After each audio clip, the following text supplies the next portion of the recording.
नमस्कार दोस्तों, मैं हूँ सिया कांक्षा शर्मा। आज मैं आपसे एक सवाल पूछती हूँ। क्या आपको लगता है कि भारत की इकोनॉमी 2025 में और तेज जाएगी या फिर स्लो होगी? आप अपना गैस कमेंट बॉक्स में ज़रूर लिखिए।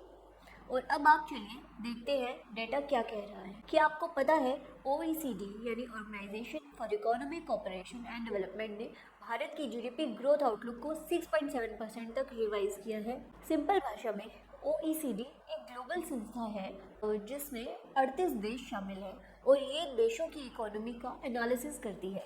इसके फोरकास्ट को दुनिया सीरियस लेती है। Point number 1, macro context and growth outlook. Bharat की अर्थव्यवस्था ने क्वार्टर 4 जनवरी टू मार्च 2025 में 7.4% की ग्रोथ दिखाई है। पूरे फाइनेंशियल ईयर 2024-25 में ग्रोथ 6.5% रही। IMF का कहना है कि अगले 2 साल में ये 6.4% के आसपास रहेगी। आपको क्या लगता है, ग्लोबल स्लोडाउन के बावजूद इंडिया फास्टेस्ट ग्रोइंग इकोनॉमी बन पाएगा? पॉइंट नंबर 2, इन्फ्लेशन और प्राइस ट्रेंड्स। अब आप बताइए, आपने अपने घर के खर्चे में कुछ फर्क महसूस किया है? क्योंकि नंबर्स तो ये कह रहे हैं कि अगस्त 2025 में CPI इन्फ्लेशन सिर्फ 1.69% रही और जुलाई में 1.18% थी, जो कि 8 साल का लोएस्ट लेवल था। फूड इन्फ्लेशन कुछ रूरल एरियाज में नेगेटिव तक चली गई है।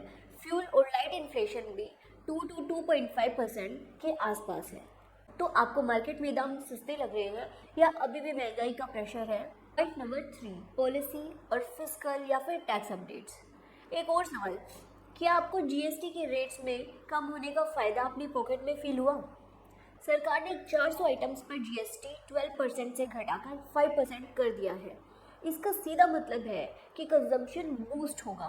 साथ ही डेटा सेंटर सेक्टर में 90,000 करोड़ रुपए का इन्वेस्टमेंट प्लान है और forex reserves 699 billion US dollar तक पहुंच गए हैं। क्या आपको लगता है ये मूव्स हमारी इकोनॉमी को और स्ट्रॉन्ग बनाएंगे? Next point, sector wise opportunities. दोस्तों, मुझे बताइए आपको किस सेक्टर में सबसे ज़्यादा ग्रोथ का चांस लगता है? इंफ्रास्ट्रक्चर और डिजिटल, जहां सेंटर्स फुल स्पीड पे हैं। कंज्यूमर और रिटेल, जहां GST कट से डिमांड बढ़ेगी। मैन्युफैक्चरिंग और एक्सपोर्ट्स, जहां ग्लोबल सप्लाई चेन शिफ्ट हो रही है। लॉजिस्टिक्स, जहां कॉस्ट अभी भी GDP का 8% है। इक्विटी मार्केट, जहां HSBC ने सेंसेक्स का टारगेट 94,000 दिया है। और इन्वेस्टर्स, जहां NSE पर अब 12 करोड़ इन्वेस्टर्स हैं, जिसमें 25% विमेन है। आप अपना ओपिनियन कमेंट में ज़रूर लिखिए, कौन सा सेक्टर आपको सबसे प्रॉमिसिंग लगता है। पर दोस्तों, सब कुछ हमेशा स्मूथ नहीं होता। आपको क्या लगता है सबसे बड़ा रिस्क इंडिया की इकोनॉमी के लिए क्या हो सकता है? ग्लोबल कमोडिटी प्राइसेस, रुपये की गिरावट, गवर्नमेंट रेवेन्यू प्रेशर या फिर प्राइवेट इन्वेस्टमेंट स्लोडाउन?